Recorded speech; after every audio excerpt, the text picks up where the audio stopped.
이스라엘 백성들이 제일 중요하게 생각하는 것은 기억하는 것이어야 된다, 이렇게 말씀을 드렸습니다. 그 기억하는 것이 우리의 삶의 틀을 감사로 만든다, 이렇게 말씀을 드렸는데, 이 과거를 잊은 백성은 미래가 없습니다. 이 과거는 우리의 앞날을 위해서 꼭 필요한 기억이고, 그 과거는 우리에게 어떻게 실수하지 않고 미래를 잘 감당할 수 있느냐, 이것을 보여주는 가장 중요한 우리의 지침이 되는 것이 우리의 과거입니다. 그래서 과거는 잊지 마시고 용서하시되, 이 미래를 위해서 과거를 늘 가슴속에 담고, 또 우리의 삶 속에서 그 미래는 항상 하나님의 사랑과 은총을 기억하는 가운데 잘 틀을 짜는 저와 여러분이 되셔야 되겠습니다. 이 과거의 잘못을 되풀이하면 새로운 미래로 나갈 수가 없는 겁니다.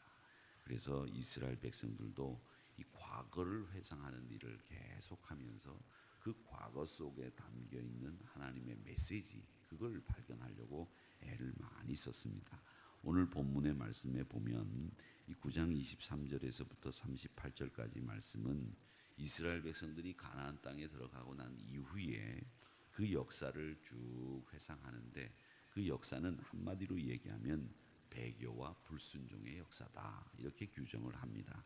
하나님께서 베푸신 구원의 은혜를 저버리고, 하나님께서 다른 신을 섬기지 말라고 가나안 땅으로 인도해 주셨는데, 그 가나안 땅으로 인도하신 하나님의 목적은 새카맣게 잊어버리고 다시 자신의 육신의 욕심을 따라서 패역한 길을 걸어간 이스라엘 백성들의 모습을 그리고 있습니다.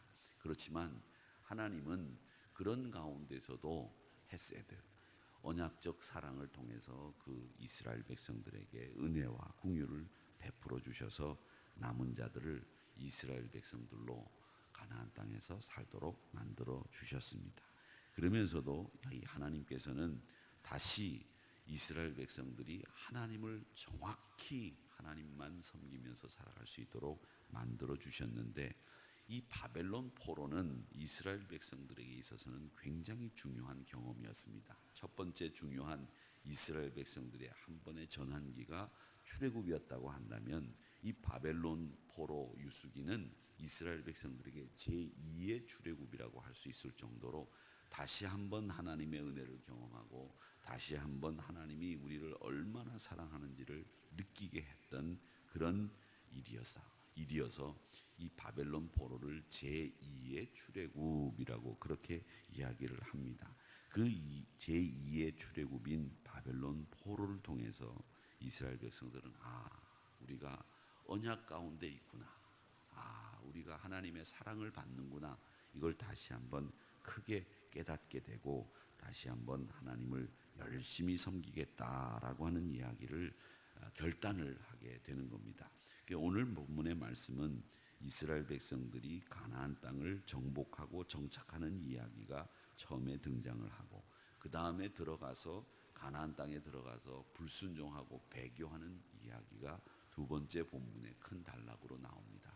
이 가나안 땅에 들어가서 불순종하고 배교한 이야기는 어디에 기록되어 있느냐면 사사기에 기록되어 있는 말씀입니다. 그러니까 이 사사시대는 불순종하고 하나님이 징계하고 돌이키고 회개하고 하나님이 회복시켜 주시는 이 공식적인 순환 제도가 있습니다. 그러니까 이거 루틴인데, 하나님 앞에 범죄하고 부르짖고 사사를 보내시고 하나님이 구원하시고 회복하시는 이런 과정을 통해서 사사기가 계속 반복이 됩니다. 백성들이 하나님을 떠나 범죄하고, 그러면 하나님이 이방 사람들의 손에 붙이시고, 그러면 이스라엘 백성들이 회개하고 돌이키면 사사를 세우시고, 그 사사를 통해서 구원하시고 회복시켜 주신다고 하는 이 구조가 사사기의 정확한 하나도 빠짐없는 사사기의 구조입니다.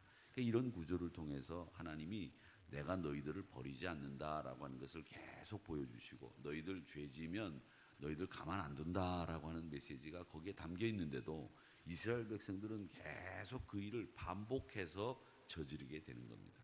그것이 사사기의 내용인데, 이 가나안 땅에서 불순종과 배교의 이야기가 이 본문의 첫 번째 이 26절에서부터 계속 나오게 되는 겁니다.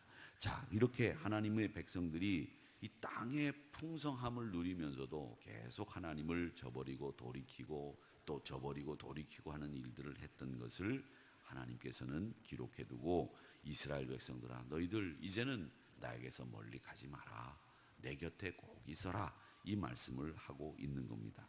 하나님의 뜻을 거역한 시대가 사사시대다, 이렇게 생각을 하시면 되겠습니다. 자, 그 다음에 회복에 대한 청원과 공동체 죄에 대한 고백이라고 되어 있는 이 32절 이후의 말씀은 느헤미야 시대의 이야기를 합니다. 사실 구약 성경의 역사는 어디서 끝난다고 제가 늘 말씀드립니까? 느헤미야서가 구약 성경 700년 정도에 이렇게 있지만, 이 느헤미야서는 이스라엘 구약 성경의 역사로 보면 거기서 끝이 나는 겁니다. 나머지 나오는 책들은 다 뭐냐면 지혜서요, 예언서요, 이스라엘 백성들이 망할 때에 하나님께 돌아오라고 하는 선지자들의 글들이 쭉 나오는 것이지, 구약 성경은 역사적으로 본다면, 시대적으로 본다면 느헤미야서가 끝이다, 이렇게 보면 됩니다.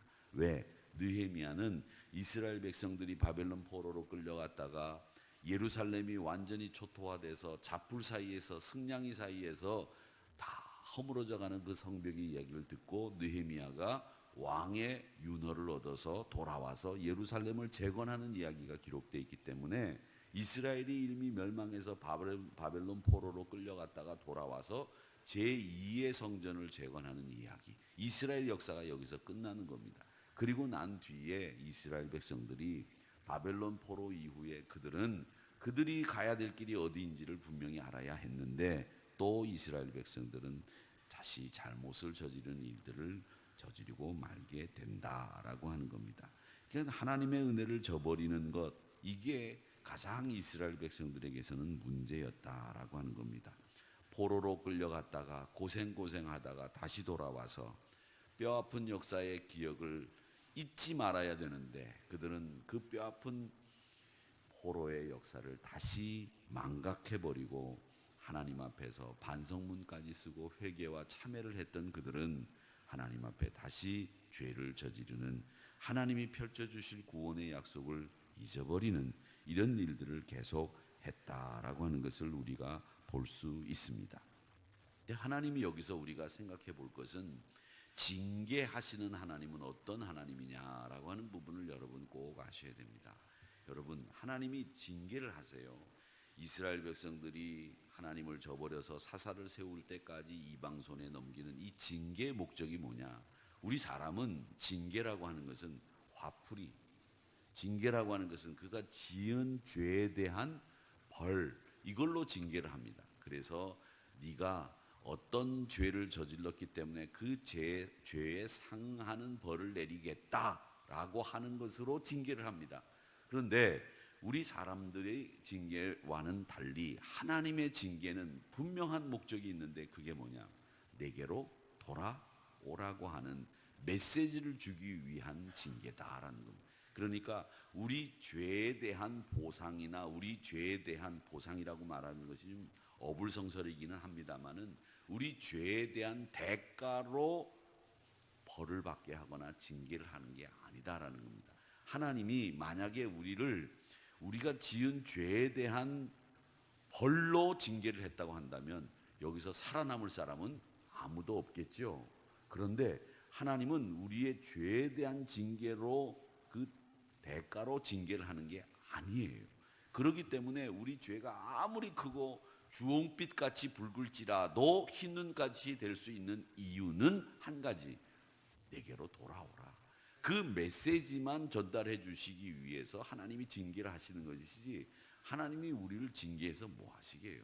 우리 인간처럼 이 자식 내가 말을 안 들으니 가만 안 두니 그냥 확, 이런 뜻으로 하시는 징계가 아니라는 겁니다. 그래서 하나님의 징계는 그 징계에 담겨져 있는 메시지가 뭔지를 분명히 아시면 돼요. 그게 내게로 돌아오라. 그것만 깨달으면 징계는 끝나는 거예요. 그것만 깨닫고 돌아가면 징계는 끝나게 돼 있는 거예요. 징계가 더 이상 진행될 이유가 없다는 거죠. 사람은 자기가 가지고 있는 감정도 있고 느낌도 있고 또 자기가 가지고 있는 이해관계도 있기 때문에 징계가 그 사람이 돌이켜도 계속되는 경우가 있어요. 분풀이죠. 복수죠. 그러나 우리 하나님께서는 복수하시는 하나님이 아니에요. 우리 하나님은 우리를 향해서 죄를 물으시려고 우리를 화풀이 하시듯 징계하시는 분이 아니란 말이죠. 거기에 메시지는 뭐냐면 하나님께서는 내게로 돌아오라고 하는 분명한 메시지를 우리에게 던져주시는 하나님이시다라고 하는 겁니다. 그러니까 배반을 한 우리를 그냥 내버려 두시고 하나님의 사랑으로 우리를 이어갈 수 있도록 만드시고 그 하나님이 언약하신 그것을 우리가 자꾸 깨트려도 그 언약을 파기하지 않고 이어가시는 하나님이시다라는 겁니다. 사랑받을 만한 구석이 우리가 뭐가 있습니까? 아무것도 없죠. 그런데 하나님은 그 사랑을 우리에게 계속 베풀어 주신다는 겁니다. 그 징계도 사랑의 일환으로서 저희들에게 주시는 하나님의 사랑이다라고 하는 겁니다. 그래서 우리가 지금도 이렇게 하나님 앞에 서 있다라고 하는 것이죠. 하나님을 사랑할 줄 알고 하나님의 사랑을 받을 줄 아는 사람, 그 사람이 우리 진정한 그리스도인이라고 하는 것을 꼭 기억하시면서 오늘도 여러분 긍휼과 은혜의 기도를 하나님 앞에 올려드리는 여러분들이 되시기를 주님의 이름으로 축원합니다. 우리의 잘못된 과거, 그 잘못된 과거는 잊지 않고 이제 달려나갈 미래를 향해서 하나님 저는 이제 이렇게 살겠습니다 라고 하는 것을 여러분 생각해 봅시다. 이 아침 시간에 내가 잘못했던 것들을 다시는 되풀이하지 않고 하나님 앞에 더 나은 삶을 보여드리고 하나님 앞에 더 나은 우리의 신앙을 가꾸어 나가는 것, 그게 개혁신앙의 모습이기도 합니다. 그렇기 때문에 이스라엘 백성들이 애굽에서 나와서 가나안 땅에 들어가서 사사시대를 거치면서 그들이 배교했던 그 모습 때문에 결국 바벨론 포로로 끌려갔었는데 그 바벨론 포로로 끌려갔을 때에는 분명히 알고 있어야 됩니다. 그게 뭐냐?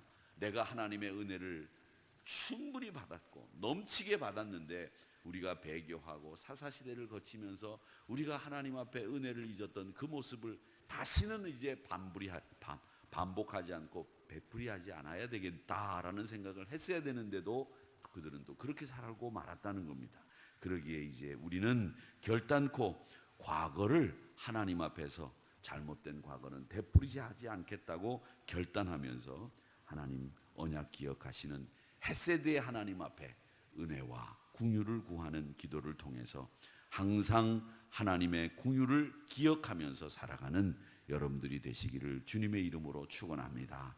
새로운 사회, 새로운 나라, 새로운 우리, 그것은 다른 게 아닙니다.